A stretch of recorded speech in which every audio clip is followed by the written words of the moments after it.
I've made my way through some valleys and desert, believing that I'd get lost. I stood at the foot of what felt like Mount Everest, knowing I had the strength for the climb. 'Cause through every trial, each test and temptation, one thing is sure every time. Over and over, again and again, God is faithful. Over and over, again and again, through it all, He's made me able to stand and survive, to come through alive, and it sure looked like I win. But Jesus is with me, so I'll claim the victory over and over again.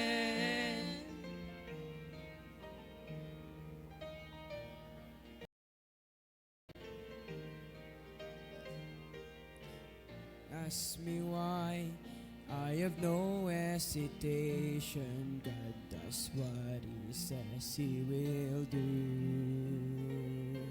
Well, I'll simply say, yeah, has taught me there's nothing He won't help me through.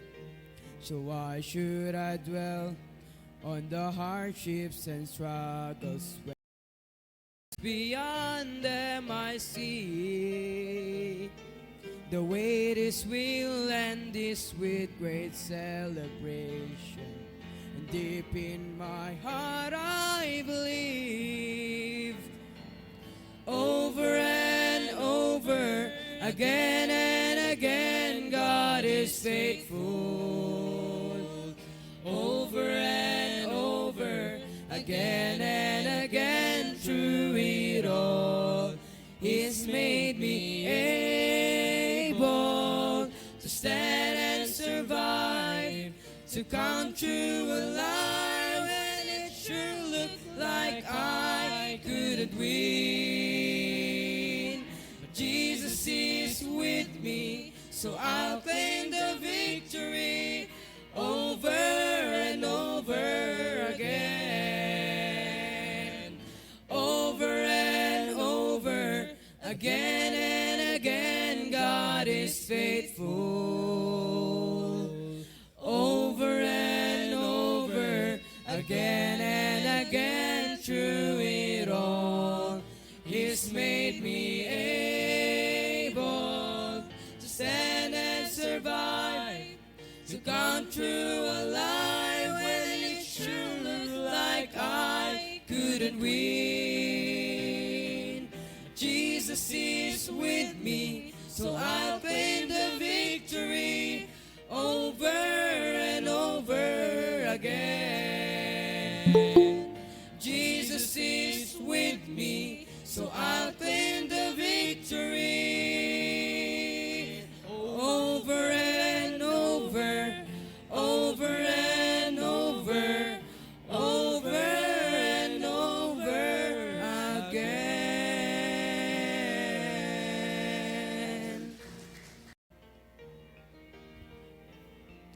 Yes.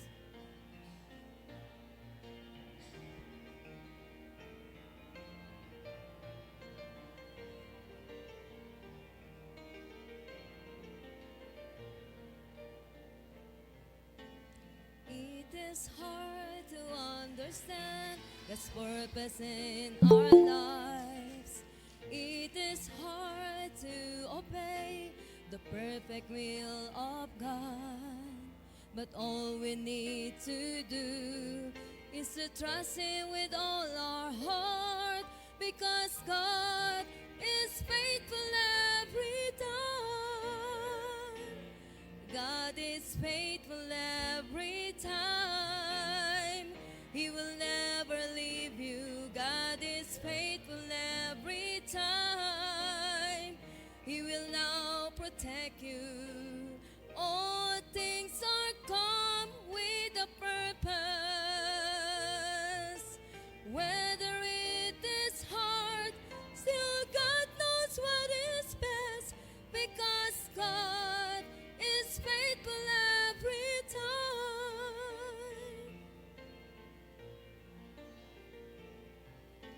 Never stop to run the race that God has set before us.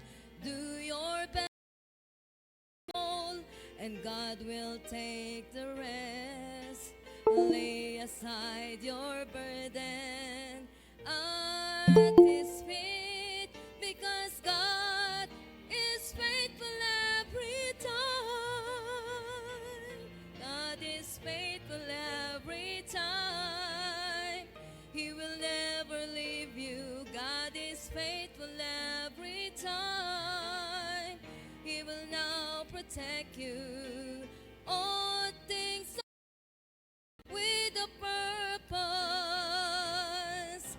Whether it is hard, still God knows what is best. God is faithful every time. Whether it is hard, still God knows what is best, because God is faithful every time. God is faithful every time.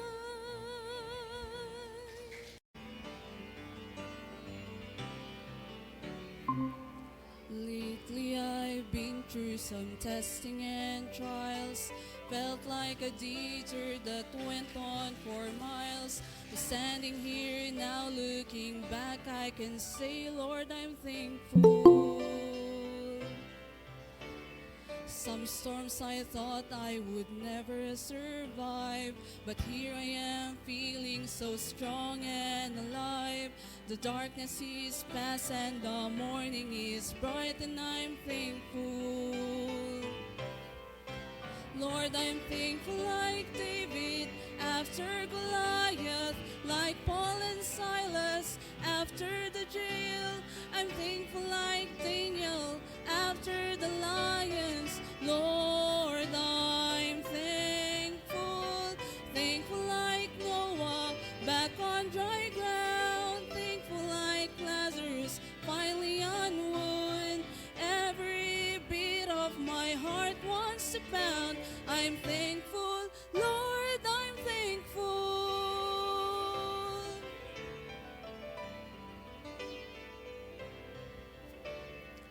I battle giants of failure and fear.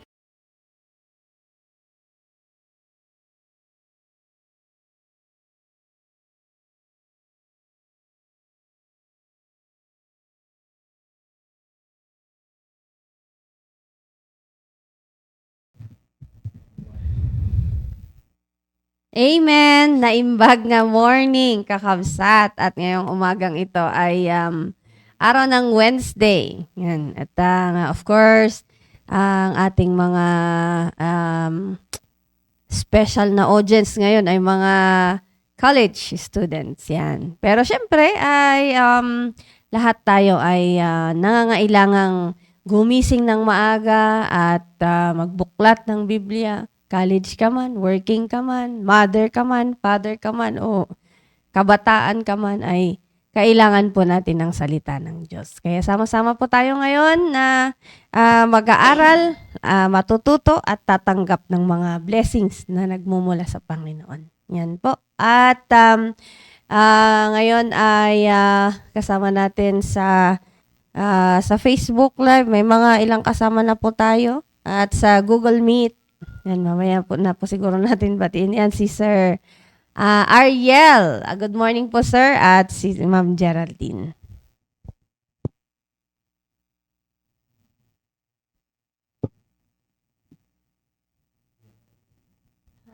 Ay, good morning po, Sir Ariel.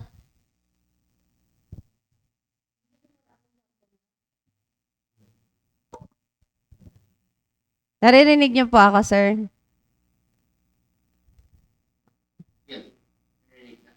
Ay, ayan. Kanina wala, sir?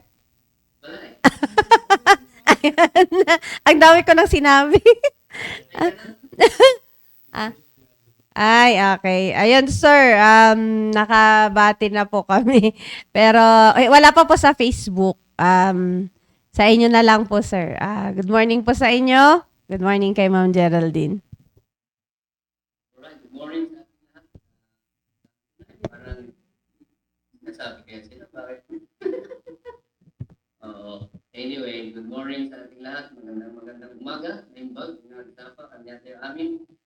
And good morning sa mga of course dyan sa studio and dito sa Google Meet, sa mga si Geraldine, and then dito sa ating Facebook Live. Ayan.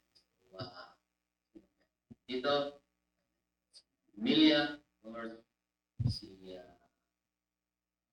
Ma'am Raquel, morning. And si Sheila, morning Sheila. Saka dyan, Ma'am Heidi, Joyce, Vicky, good morning. Tim, Digno, Myra, Reynaldo. Right, so for now, sila na nakikita ko dito. So again, good morning sa ating lahat. And welcome again to our morning devotion, Wednesday morning devotion. And ang still, no, nag-uusapan natin is all about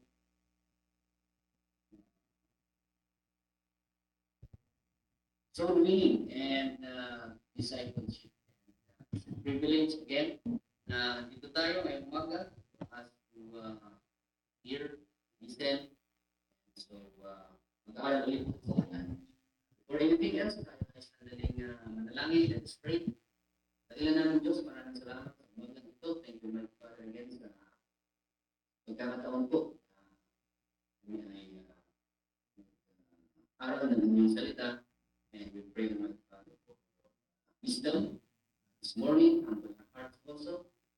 We share your words, listen to your words. We pray. We thank you so much for good night rest and for waking us up again this again, my Father, for this.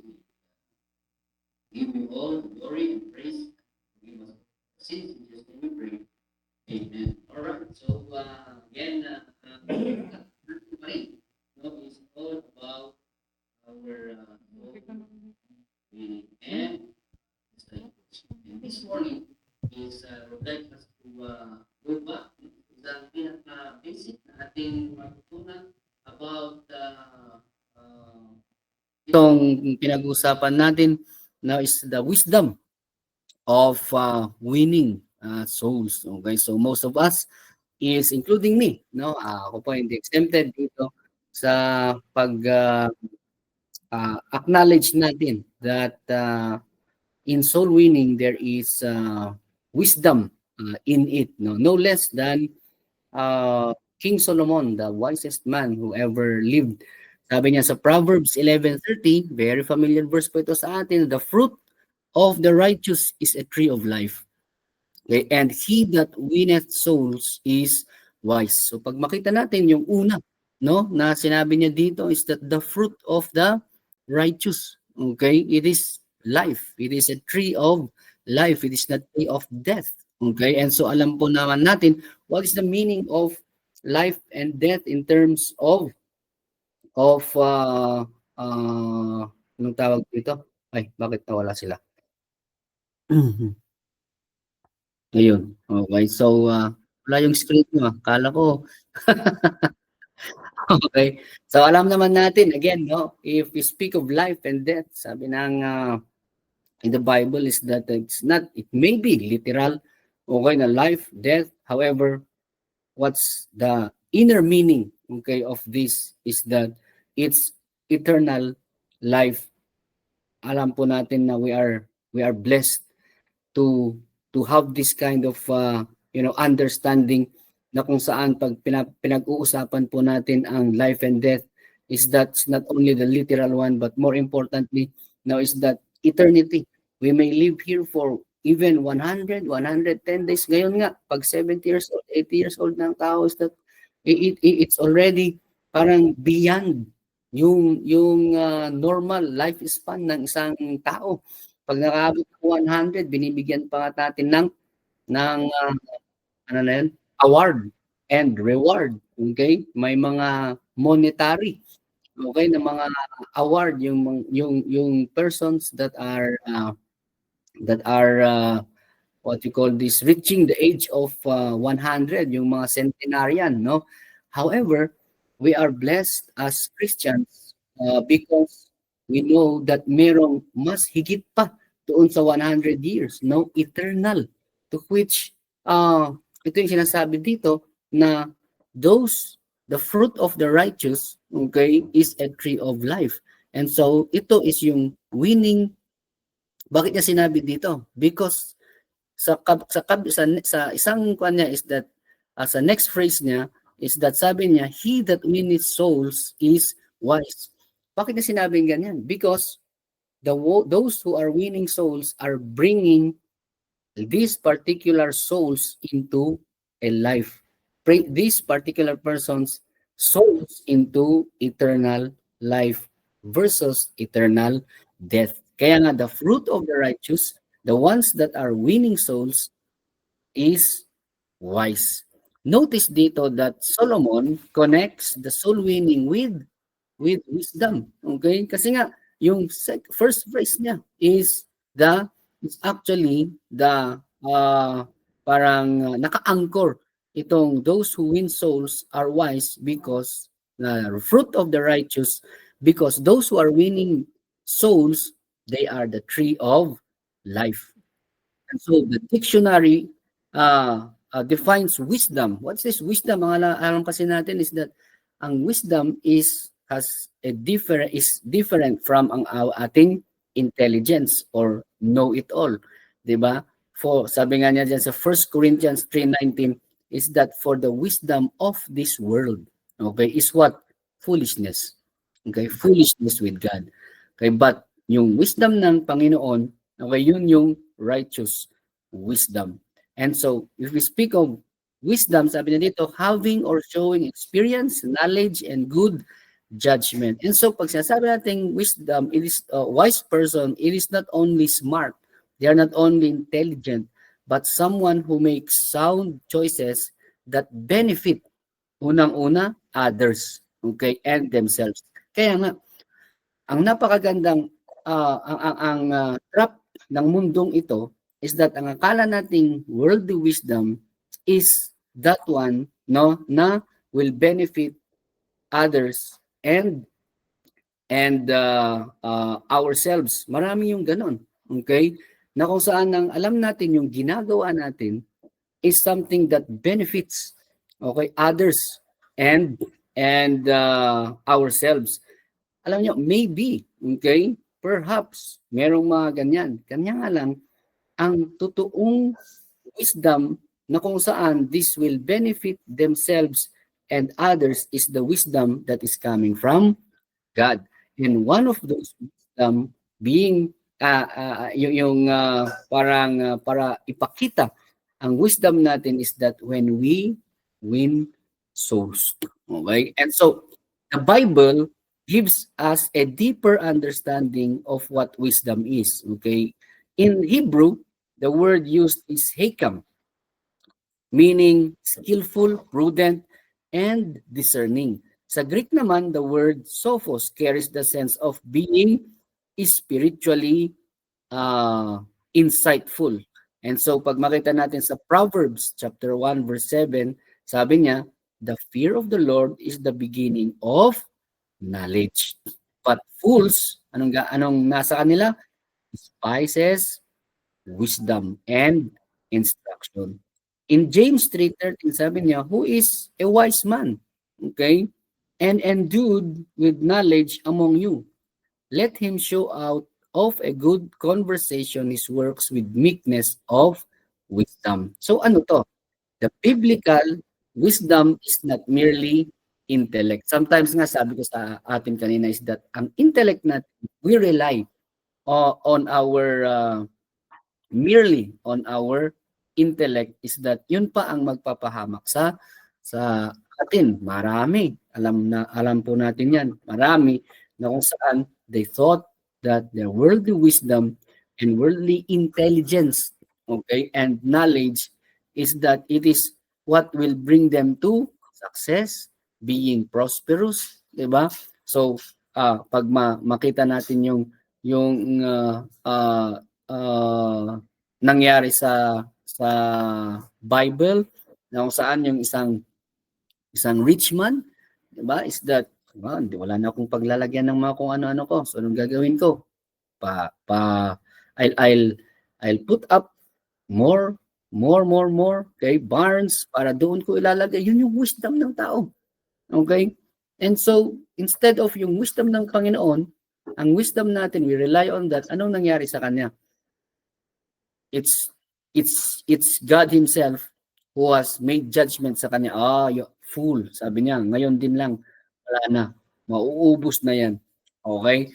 And so yun yung wisdom natin. But if it speak of biblical wisdom, it is living in reverence to God and applying His truth in every day. Applying His truth. And so pag makita natin dito, no, wisdom is not merely and only knowledge, but also what? Application. And so it's in mind, the wisest thing a believer can do is to value what God values most. Okay? So, tingnan natin dito, no? Narinig natin na nababasa natin that those who win souls is wise. We hear from our pastor, and so, and then yung binasa ko kanina is that it is living in reverence to God. Wisdom, biblical wisdom is living in reverence with God. Yes, we worship God. We believe in God. We accepted the Lord Jesus Christ as our Lord and personal Savior. But the question is, are we applying His truth in our everyday life? Okay? That is why wisdom does not only entail yung alam mo, knowledge mo, but more importantly also, its application. It's a different thing kasi kung minsan, no? And most of the time, hindi lang minsan, sa totoo lang.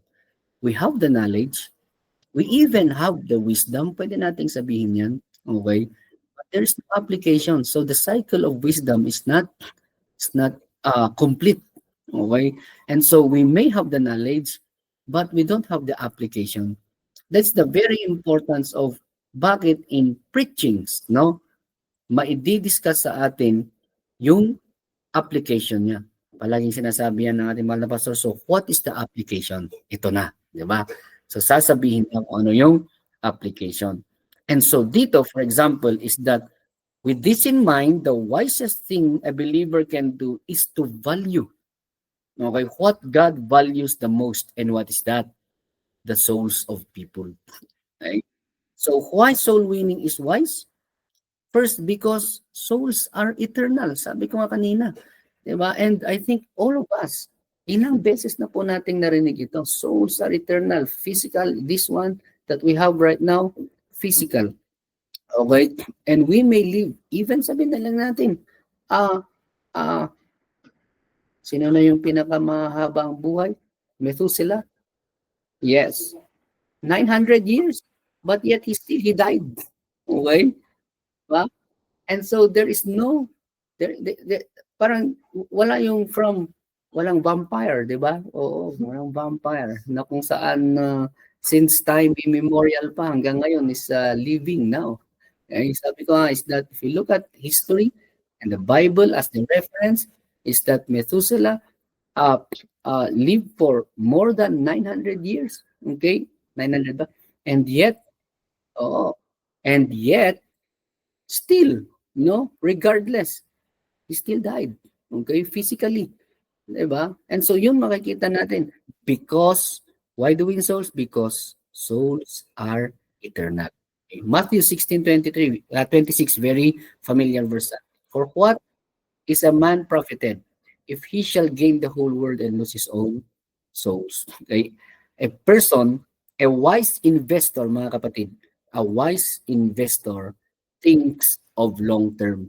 And thank God, mga kapatid, no, that we are one of those who have invested in long term. Okay? We do not, and wise business people do not invest in the short terms. Okay? Na kung saan pag mag-invest sila sa isang bagay, sa isang company, for example, sa isang endeavor, sa isang business, they see to it must have to have a long-term effect, di ba? Sometimes yung tinitignan nila is that yung, alam niyo yung businesses is that ang gusto nila, makuha kaagad nila yung return of investment, di ba? Pagka ano tawag dito, walang parang may gusto na in terms of return of investment is yung pinaka matagal. So pag 20 years, 30 years, ayaw nila. Ang gusto nila is that agad-agad. Sa atin, ganun din sa totoo lang.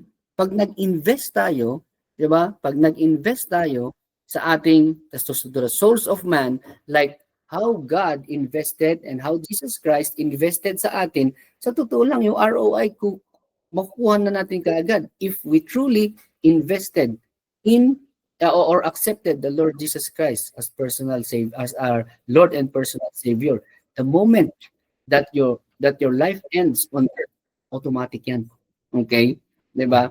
Is that we go to heaven. And we have invested in eternal. 'Di ba? Imagine that yung ROI natin nandyan kaagad, yung return of investment natin nandyan kaagad. Pero ang effect niya is what? Eternal. Okay, long term.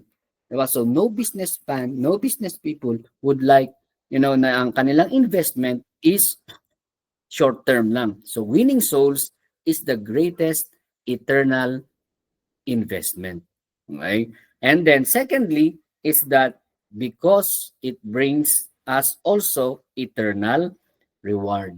Okay? In Daniel chapter 12 verse 3, sabi niya, they that turn many to righteousness shall shine as the stars forever and ever. The soul winning may seem unnoticed, mga kapatid, here on earth, but in eternity, God will honor those who faithfully share His gospel. Okay? Very familiar verse sa atin again. Let me end here. Luke 15:7, sabi niya, tells us there is joy in the presence of the angels of God over one sinner that repent. Okay? Heaven itself rejoices when we win souls as our souls have been won also. Masaya ang langit. Diba? And so, tayo mismo. Diba? Tayo mismo. So again, is that in biblical wisdom is showing reverence to God and then applying His truth in our everyday life. Why do we win souls? Okay? Of all the many na mga sinabi natin again, because souls are eternal. They are not temporal. Unlike what we are investing here sa earth, which is very, very temporal. All right, so I hope that sa short na kuan natin, shinare ko is meron po tayong na unawaan. And I'm sure is merong idadagdag ang aking mga kasama sa studio. Dyan si Ma'am Cherry, si Rhea, and of course Sheila is umuwi ng saglit. Okay, and sino bang kasama natin dyan, Ma'am? Yes, si Sir Roy at si Recom. Okay. At of course si Mark. Amen. Okay, hopefully medyo makuha na yung mga sugat ni Mark, no? Okay naman daw po, sabi. All right. Amen. Okay, Ma'am Cherry, kayo muna dyan. Amen. Thank you very much po, sir. At totoo yun, na ganun kahalaga yung ating mga souls kasi eternal. Pagka nagso-soul winning po ako, lagi kong sinasabi na itong katawan ay mawawala. Pero yung soul natin mananatili, kaya kailangan siyang ilagay sa kanyang lalagyan for eternity. And that's either heaven or hell, 'di ba? Kasi nga aalis na siya dito sa body natin, which is perishable. Yan. So,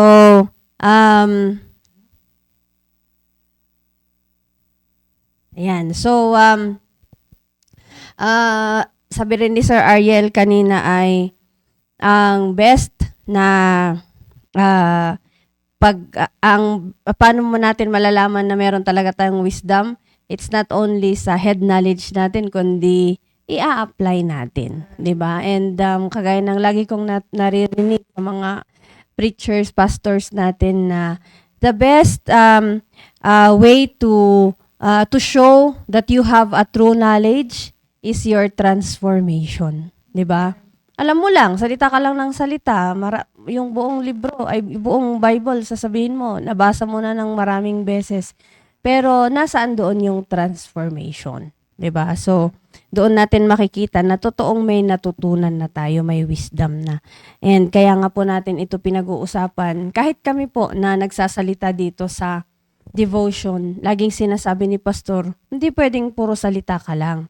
Kailangan meron kang application. Kaya nga ang kagandahan natin, especially sa atin dahil Wednesday, no, ay after natin dito sa devotion, pupunta sa area, magso-soul winning, and then dadalhin yung mga disciples sa hapon, sa gabi para sa service. And yun ang palagi naming panalangin na hindi kami uuwing luhaan or hindi kami uuwing talunan na wala man lang madala, no? So, sa ating pagpapatuloy ay nung nakaraan na pag-aralan din natin according doon sa i-share ko na yung Israel, sila yung chosen people of God, di ba? At tayo naman ngayon, we are the New Testament church. Pero hindi po tayo hiwalay. Kumbaga, hindi nagkakaiba. Actually, ito yung ating pareho, kasi nga we are called the chosen generation, no? Kasi nga tayo naman yung binigyan ng command ng Panginoon to carry out the Great Commission, 'di ba? Kung sa Old Testament ay sila yung binilinan ng Panginoon na mag-obey. Kailangan mag-obey kayo kasi ganito yung ginawa ko sa inyo, ganito, ganyan, 'di ba? Ang dami nating natutunan nung last Wednesday na ako nga sabi ko, gusto kong ipaskill yun sa sa pintuan para every time na nababasa ko yun, lalo kang na-encourage, kung paano yung promises ng Panginoon na nandyan lang siya, hindi kanya iiwanan. So last time, nakita natin na kung mag-o-obey lang talaga tayo, ay ma-exalt tayo sa ating position, hindi sa makamundong posisyon, kundi bilang isang anak ng Diyos, no? And then, yung mga battles na haharapin natin sa area, sa lahat ng mga ginagawa natin para sa Panginoon, merong sure victory, di ba?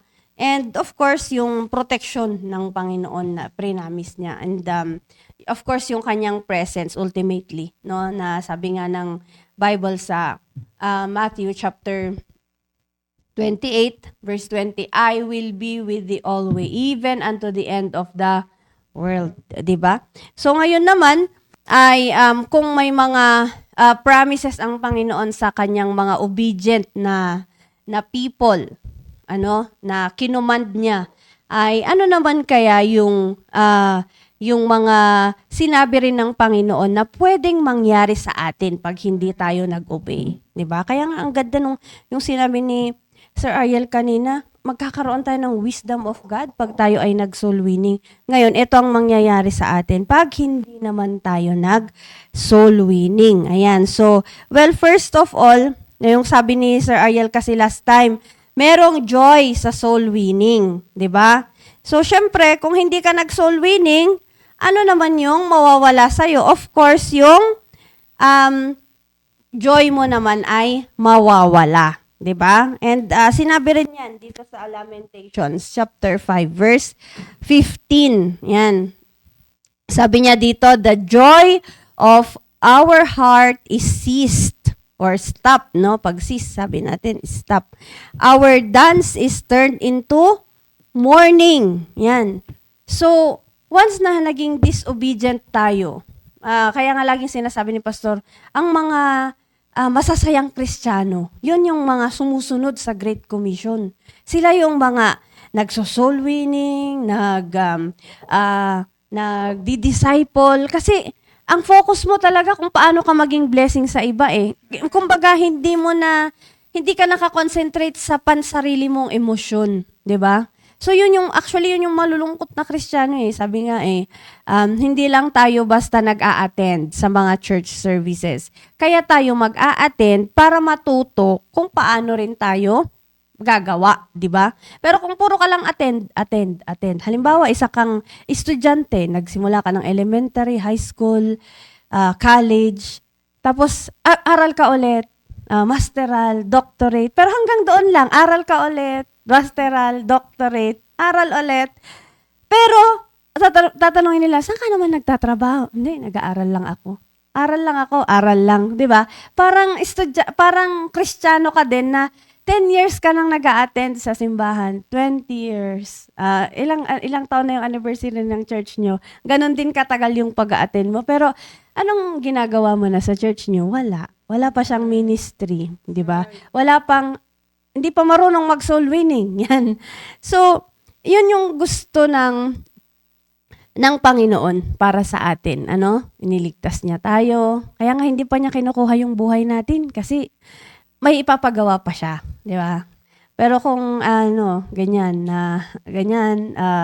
aral ka lang ng aral, attend lang ng attend sa church, attend ng attend.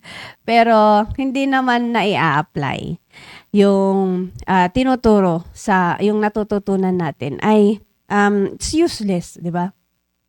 Kaya nga sabi ni James, hindi lang dapat tayo sa word, but kailangan works. Kailangan may trabaho. Be you doers of the word. Yan. So, syempre mawawala yung ating joy. And sino ba naman ang taong gustong araw-araw malungkot? Di ba? So, para hindi tayo malungkot, let's go out, soul winning, mag-disciple, dalhin sila dito sa church. At maganda kung ang kalungkutan mo ay yung hindi ako nakapag-soul winning, nalungkot ka, di ba?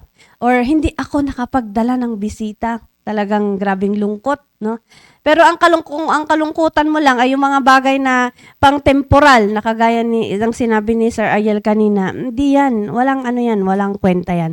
Kaya dapat, kung ang joy natin ay nasa pagso-soul winning, dapat nalulungkot din tayo pagka hindi tayo nakapag-soul winning. Dahil, ang totoong yung lungkot talaga, na unbearable, yun yung lungkot na hindi ka kasama sa Great Commission. 'Di ba? Sabi dito sabi nasa natin, the joy of our heart is ceased. Our dance is turned into mourning. Imbis na nagkakasayahan na ikaw naman nalulungkot ka. Bakit? Hindi ka obedient na anak ng Diyos. Hindi mo sinusunod yung Great Commission.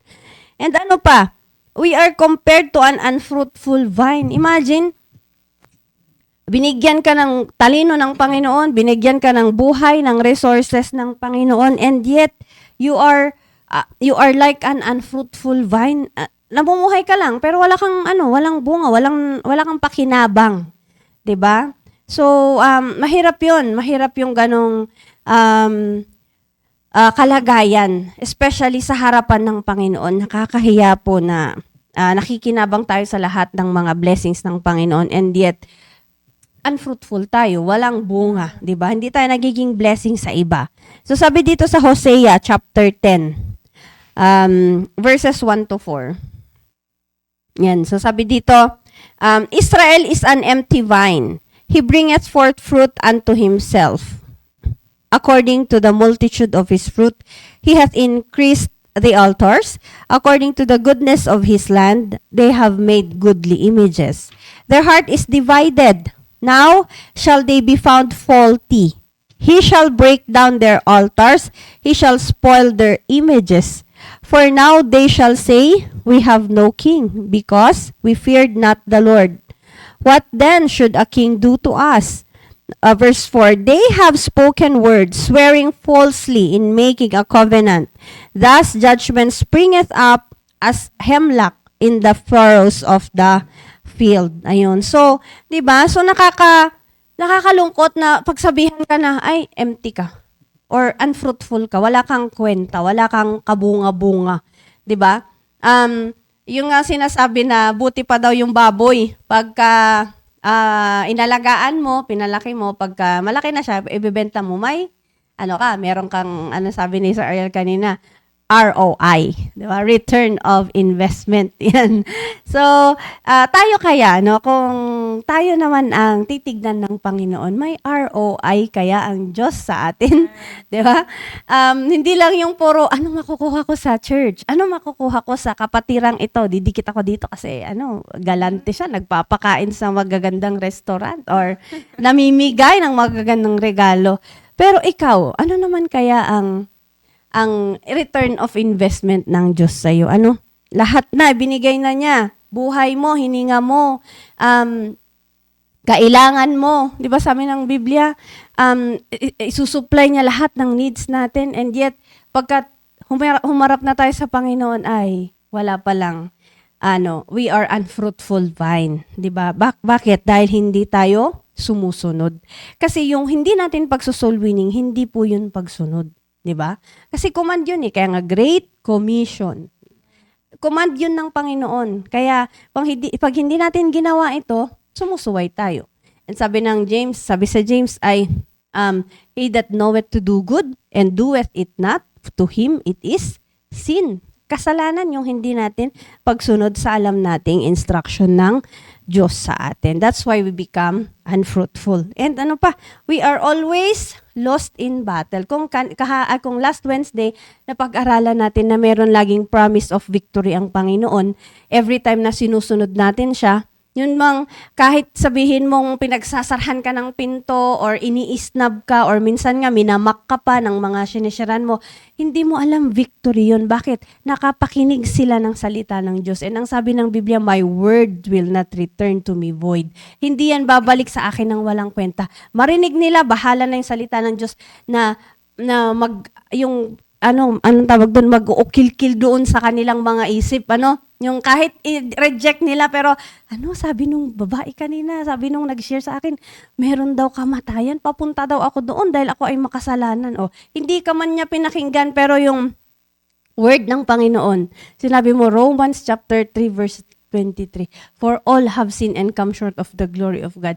Hindi yan mawawala sa isip niya. Kaya nga si Pastor Bayo nagkwento na, isang araw kumatok yung nag-reject kay D.L. Moody, para lang mabahagian siya at tumanggap siya sa Panginoon. Kasi mula nung binahagian siya at nag-reject siya, hindi na niya nakalimutan si D.L. Moody. 'Di ba? So that's victory. Pero ito, sabi ng Biblia, pagka tayo ay hindi sumunod sa Panginoon, wala tayong victory, 'di ba? Kung makikita natin doon sa Proverbs, yung lagi nating binabasa, noon nga nung nabasa ko itong verse na ito, parang nakakatakot, na mangyari ito sa isang Kristiyano. Sa Proverbs chapter 25 verse 26, sabi niya dito, a righteous man falling down before the wicked is as a troubled fountain and a corrupt spring. Imbis na meron tayong victory, ganito yung mangyayari sa atin.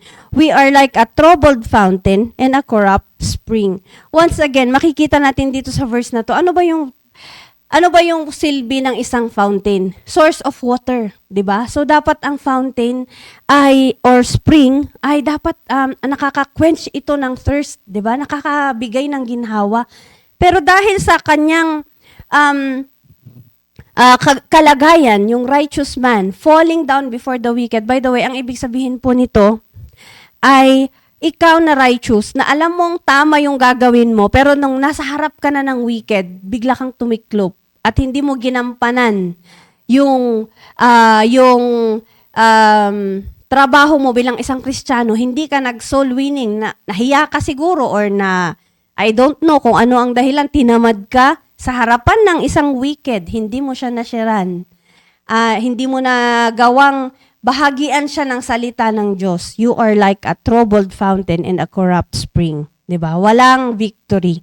Walang promise na talunan ka talaga eh. Talunan ang tawag sa'yo. Bakit? Tumiklop ka eh sa harapan ng wicked. Samantalang alam na alam mo na sino yung Diyos mo, buhay yung Diyos mo, siya yung all-powerful na nag-command sa'yo, siya yung all-powerful na kasama mo.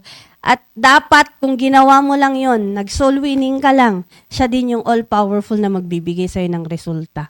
Pero dahil tumiklop ka, sabi nga dito sa verse na ito, a righteous man falling down before the wicked. Hindi ka nakapag-share. Hindi nabukas yung bibig mo na nagsabi ng Romans chapter 3 verse 23 or John 3:16 man lang, 'di ba? Hindi mo nasabi 'yon sa isang lost soul. You are like a troubled fountain and a corrupt spring. So itong mga ito, nakita natin na may victory pagka ginagawa natin yung soul winning. Pero meron ding hindi magandang pwedeng mangyari sa'yo pagka hindi ka rin nag-soul winning. So, it's always a choice. Sabi ka ni Sir Ariel kanina, ang dami na nating napag-aralan patungkol dito.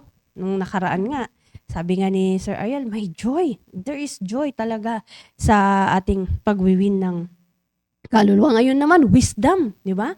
Tapos, anong mas gusto mo? Joy? Wisdom? O itong lahat mangyari sa atin? Di ba? So, mamaya ay another chance para sa atin. Humayo, lumabas. Even nga si Ma'am Geraldine, na-encourage natin, di ba? Sa mga kasama nyo, ma'am, sa mga nakakasalamuhan nyo dyan, mag-mention kayo ng verse, ayan. And then, explain nyo na yung patungkol sa kanilang kalagayan na pag hindi nila tinanggap si Kristo sa puso nila, they will be doomed, no? Doon sila sa impyerno patutungo. At sabihin nyo yung pagmamahal ng Diyos, yan, para tanggapin nila si Kristo. At kahit saang lugar tayo, anuman ang kalagayan natin, merong paraan ng Diyos para makapagligtas siya ng kaluluwa. So, wag nating i-exempt yung sarili natin sa pagpapala. Kasi winning is a blessing. Yun palang nakapag-win ka, blessing na yun, di ba? At ito pa kaya yung mga promises na sinasabi natin dito sa devotion mula Monday hanggang Linggo, no? Pinag-uusapan yung pagbabahagi ng kaluluwa. Ayan, so yun lamang po, sir, at maraming salamat. Amen. Thank you, Ma'am Cherry. Napaganda yun. Yung unang sinabi ni Ma'am Cherry, wisdom. There is transformation. Okay, kaya yun yung application, 'di ba? Kaya palagi yan pagka nag-preach ang ating mahal na pastor, ang ending niya palagi okay, ito na yung application. Bakit sinasabi yun? Kasi nga yung nakukuha nating knowledge, for it na talagang to manifest as a wisdom, no, is that there must have to be an application. Okay, and napakahalaga yung ganyan na naririnig natin, no? And gusto ko lang i-greet yung mga ibang kasama natin dito. Nakita ko kasi si Marcher, outgoing Marcher ng mga interns, si Nelvin Jeff, tapos ayan dito si Lovelyn, and si or commander din ng si anong first name ni Razel Earl. Ayan, good morning sa inyo diyan. And isa pa na totoo yun yung sinabi ni Ma'am Cherry kanina, no? Nature ng tao talaga, no, na kung meron kang i-invite, meron kang sabihin sa kanila, always yan ang makukuha ko diyan, di ba? Always yan, yun yung una nasasabihin palagi. You see how selfish people are by nature. Okay? Without even giving, we think of receiving. Okay? Kaagad-agad. Diba? Meron kang i-share, sinesharean ka na nga, ang tatanungin mo pa, anong makukuha? Diba? Ito nga. Okay? Ito nga ang makukuha. Eternal life. Diba? Word of God.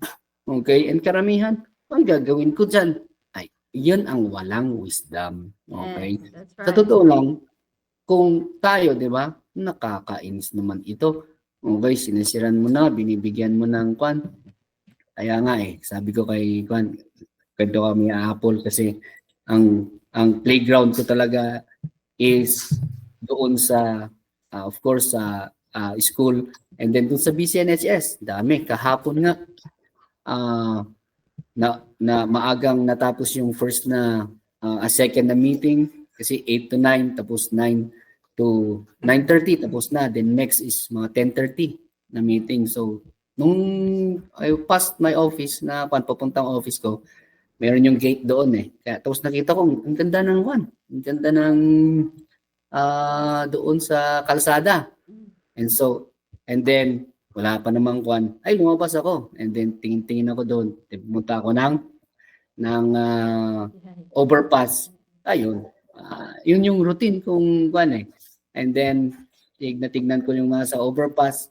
Kung minsan, nakikita ko ng mga estudyante, hawak ko yung Bible natin. Alam na nila. Takbo yung iba. Okay, pero may mga nahuhuli ako, mga ganyan, nakatambay lang doon. Ayan. Ah, ah, kung hindi ko talaga magawa-gawa yung everyday na ganyan kasi dami everyday. Kahit one every day. Yun, hindi ko talaga magawa-gawa yung lumampas na yung kwan and then ayun, wala na. Pero yung tapos kung hindi, pagpupunta ako ng Legarda, I like to walk kung hindi umuulan, ganon. I like to walk from Main to Legarda, then Legarda to Main. Ayan, opportunity yun. Okay, kahit isa na naman. Ganyan. Kung minsan, wala kang dala-dala. Okay, kaya wala kang dala-dala. Ayan, kung minsan makalimutan ko yung tracks, makalimutan ko yung kan para. Pero yan yung isang tawag dito, opportunity, no? Kaya, yun nga, karamihan, sasabihin nila, anong makukuha? Ito nga, yung ibibigay ko sa inyo. Ang karamihan, hindi nila matranslate kasi. Okay, hindi nila matranslate ka agad-agad yung ROI, di ba? Ang gusto nila is that ibigay mo na yung bigas, ganun. Di ba? Oo. Ibigay mo na yung pera, ganun ka agad. Di ba? Yun ang gusto nila Parang ganyan. So, sa atin is that yun yung lack ng wisdom ng karamihan din sa tao, no? Na kung saan gusto nila agad-agad na ganun. Pero hindi nila alam na, yung inaasam-asam nila na success ng buhay nila, hindi nila alam na it starts with the sharing that we are doing. Like us. Amen. Diba? Gaya natin. Okay? Na, contentment on everything. Lord Jesus Christ is enough for us. Ganon. Okay? All right. So, thank you, Ma'am Cherry. And, ayan, pakinggan natin si Rhea. Ayan, good morning po sa ating lahat at sa mga nanonood po, good morning po. At sa akin po, yung mga natutunan ko, ayan. So, bago po ako pumunta dito sa studio is, syempre, humingi po ng, wisdom sa Panginoon na kahit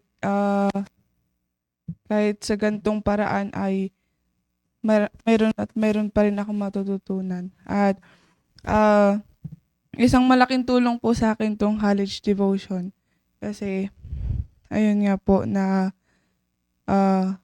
hindi lang po pala kay pastor ay may matutunan ka, kundi sa mga gantong paraan. Lalo na nga po kapag may fellowship, ganun, yung nag-o-observe ka, ganun, is meron ka agad matututunan. So, kay Sir Ariel po, natutunan ko po dito is, yun nga po, na sinabi na kanina ni Ma'am Cherry, na wisdom is not merely knowledge, but application. Amen. Na, totoo po yun na, tawag dito, kapag nakakapakinig ka din ng salita ng Diyos, yun nga po yung lagi kong inaanoy sa sinama ko din sa prayer list ko na yung every time na may naririnig kang salita ng Diyos is kinumit ko na meron akong isang may apply doon na kapag nakakinig ako, walang pagkakataon na hindi ako napapatamaan. Puro yung pangangailangan ko yung pinoprovide ng Panginoon spiritually. Kaya thankful po ako dahil every time na may salita ng Diyos is merong nagiging lesson. At kay Ma'am Cherry naman po ay yun nga po, na attend ka ng attend pero wala ka nung apply. So, ganun po ako nung ako'y nasaan na. So, attend ako ng attend, nagpapagamit pa naman ako sa Diyos, pero parang may kulang, sabi ko po. Palagi ko yung sinasabi, bakit parang may kulang na attend ka ng attend, nakakikinig ka ng salita ng Diyos, pero parang may kulang. So, yun nga po na hindi ko na i-apply yung naririnig ko. Kaya, yun yung parang pinahintulutan sa akin ng Panginoon na isang naging answered prayer po sa akin nung napunta nga po ako dito. Ng unang preaching pa lang ay talagang masakit na sa akin. Kasi may sugat na ako eh. So, mas lalong na ano po. Kaya, yun. So, thankful po. At kapag sa soul winning nga po tawag dito, kapag malungkot ako nag-share meron po yung time na basta malungkot pa ako nag-share nun. Tapos nung nasharean ko na po, 2 po sila. Parang gumaan na yung pakiramdam ko. Okay na lahat. Parang ganun, parang walang nangyari. So, dahil po sa soul winning is, andun po yung Holy Spirit na nag-guide po sa'yo. At, sa PSS din po, masang malaking tulong din po sa akin kasi meron pong nasharean nun yung kasama ko na Jehovah po siya na yun nga po, nabanggit niya po na yung about sa Trinity. So, ako po, tinanong po sa akin nung kasama ko kasi hindi pa siya, hindi niya pa alam. So, tinanong niya ako, ano daw yung sa Trinity? Trinity, sabi niya. So, nung tinanong niya po sa akin, parang wala akong maisagot kasi ako rin, hindi ko pa masyadong alam. So, nag-search ako. Ayun, nakita ko mayroon naman po akong naipakitang proof, pero nahihiya ako sa Panginoon kasi hindi ko man lang maibahagi yung talagang pinaka-purpose nun. So, sabi ko sa Panginoon ay isang malaking challenge po to sa akin. So, inong time po na Lunes ng gabi, biglang sinabi po ng teacher po namin sa theology na we will talk about the triune God. So, grabing answered prayer po yun na sabi ko, wow, ito na pala yun, mayroon na akong maipapakita or mayroon na akong pruweba na ang Diyos ay isa lang. So, kaya yung soul winning po talaga is nagiging challenge din sa atin, nagiging lesson din sa atin na dapat pag-aralan natin yung mga bagay na i-share po natin. So, yun lang po. To God be the glory. Amen, amen. Thank you, Sister Rhea. And ayan, lahat po tayo, no? Is that kaya it's important to continue to listen, humble ourselves, to listen, to hear. Okay? Diyan lang naman talaga tayo matututo eh. Okay? So, paano tayo matuto kung hindi tayo makinig and then i-apply lahat ng mga naririnig natin. Okay? And so, sabi ko nga is that every one of us, kailangan natin yan. Makinig. Kasi, ang human mind is that hindi naman to photograph, di ba? Hindi naman to storage area sa totoo lang na kung minsan nga narinig mo ngayon, mamayang 1 hour, ano na yung sinabi dun, di ba? Oo, kaya balikan mo and then titignan mo ulit. Yan yung need natin. Alright, punta tayo sa mga gentlemen naman. Si Brother Roy, saka si Recom. Ayan. Alright, sige. Oh, naka-white tayong tatlo. Anong meron? Okay, sige. Brother Roy. Magandang umaga po sa ating lahat.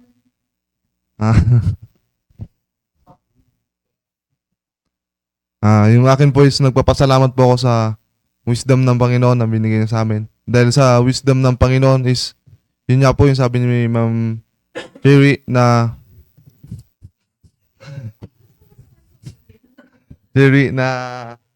sabi niya is yung mag-transform yung ating mga ginagawa.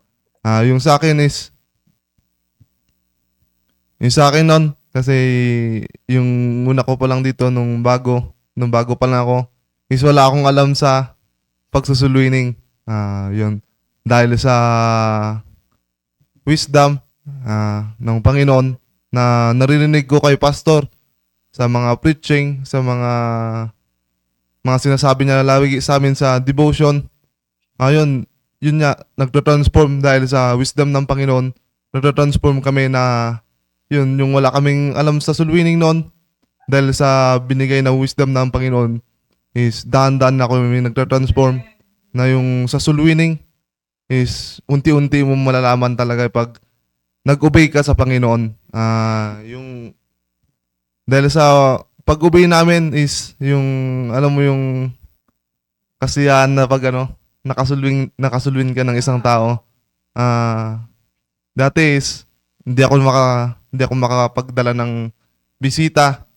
Wala akong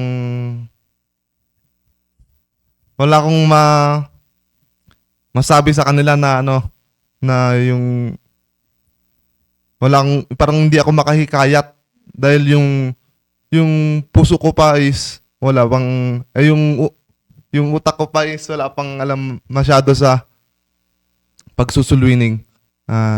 Dahil doon sa binigay ng ating Panginoon na wisdom, ngayon is patuloy na nagsusulwining, nagpapagamit sa Diyos, at yun na, yung daanan na nakakadala ng bisita dahil sa sulwining po. Yun po, marami pong salamat.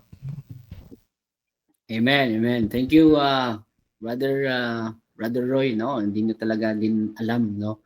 Palagi sinasabi sa atin yung mga sinisiran natin. Yun yung turning point ng kanilang buhay. Kagaya sa atin. Okay? Number 1 yan eh. Yung testimony talaga natin eh. And dun, isang nagiging inspiration ba natin?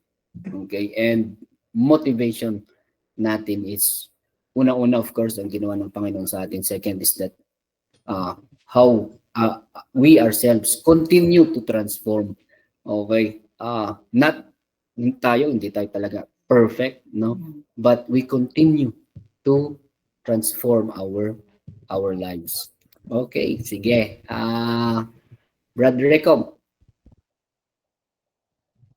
Magandang umaga po sa ating lahat. Amen. So, yun, nagpapasalamat din ako sa wisdom na binigay ng Panginoon na doon na nakita ko yung kahalagaan na binigay niya sa amin na yun nga nakita ko sa sarili ko na yun na dati basketball lang ako noon. Ngayon soul winner na yun doon sa sarili ko ang layo ko na din na hindi ko na nagagawa yung mga ganon at yung nagagawa ko na ngayon ay nagpapagamit na sa Panginoon. At isa sa pinapasalamatan ko na yung dito sa church na dito ka nabibigyan ng mabuti na ipapaaral mo na mabuti sa mga nasusulwin mo. At yung yung pagsunod nga sa Panginoon na dahil yung binigay niya sa atin na yung gampanan natin yung gawain natin na binigay niya para sa atin na buhay na walang hanggan at yung yung yung sa pagbabago na ginawa niya sa amin na yun na unti-unti kaming lumalayo doon at yung mas gusto na namin ngayon na mas lumago pa at magpagamit sa kanya. At yung doon din sa yung mga napapakinggan namin na mga preaching ni pastor na doon na nag-guide din po siya na nag-guide kami na siya yung guide namin na para ilayo pa kami sa mga kapahamakan sa buhay namin. At yun lang po sa akin. Maraming salamat po. Amen, amen. Thank you, Brad. And gusto ko yung sinabi niya na ilalayo tayo doon sa kapahamakan. Totoo yun, no? Totoo yun. Yun na naman ang wisdom na hindi nakukuha-kuha ng karamihan sa mga tao talaga. Oo. Yung paano to ilalayo? 'Di ba? Paano tayo ilalayo? Okay. Kahit gaano yung kwan. Pero it's still, no? Kagaya sa atin is that sabi ko kanina, we continue to be transformed by hearing, listening, applying lahat ng mga kwan. At least sa atin is that we found purpose, okay, in our life. Our goals are set, okay, and napakahalaga. And prayerfully, okay, sina Brad Roy, Brad Recom is, dire-diretso, diba, ang growth spiritually. Okay? And privilege yan, mga Brad. Kasi sabi ko nga is that ako, medyo na-late ng konti talaga ng wisdom ko Ganun. Kayo at least nakikita nyo kaagad ngayon as early as now. Wala pa kayong 25, wala pa kayong 13. Ako, napakahalagang kanyan. Kaya nga it's disheartening kung minsan, no, na we look at some people na kung saan kilala na natin sila na they've been sharing the Bible, the Word of God, soul winners sila noon, and then nag-iba yung transformation to the negative naman, hindi to the positive. Oo. Well, God has plans for everyone. Okay. All right, so thank you sa lahat ng mga narinig natin ngayong umaga mula kay Ma'am Cherry, kay Rhea, and then sa dalawang gentlemen na nandyan. Okay, and ayan, good morning kay Sir Edgar. Okay, Amen. Amen, wow. sir. Ay, talaga. Ma'am Vicky, good morning. And amen, ma'am.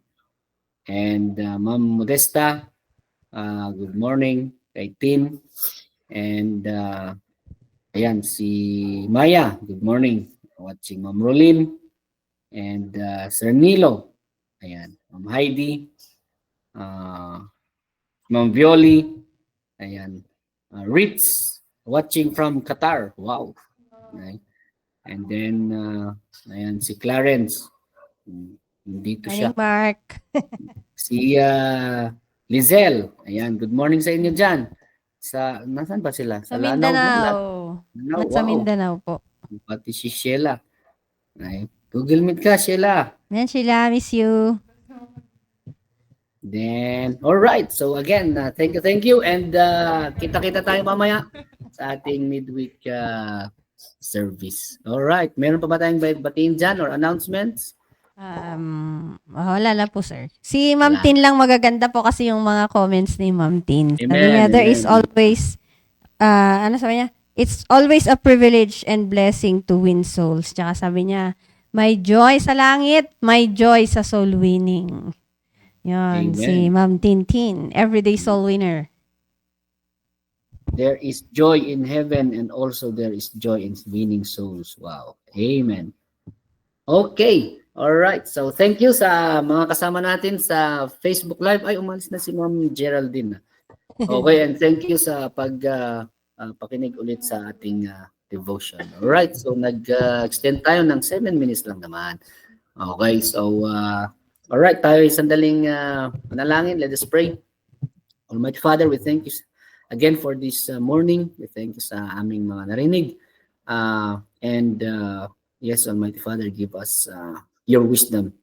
And hindi po yung wisdom ng mundong ito, but yung wisdom po ninyo ang kailangan namin, dakilang Diyos. We thank you again sa mga narinig namin, and naway may apply namin ito, Lord, sa aming daily life. And again, we pray for today, our safety, our provisions also, Almighty Father. Forgive us, O Lord, for our sins. In Jesus' name we pray. Amen. Amen. All right. So thank you. Thank you, Ma'am Cherry, Rhea, Thank you, sir. Brad Mark, Recom, tsaka si Roy. Morning.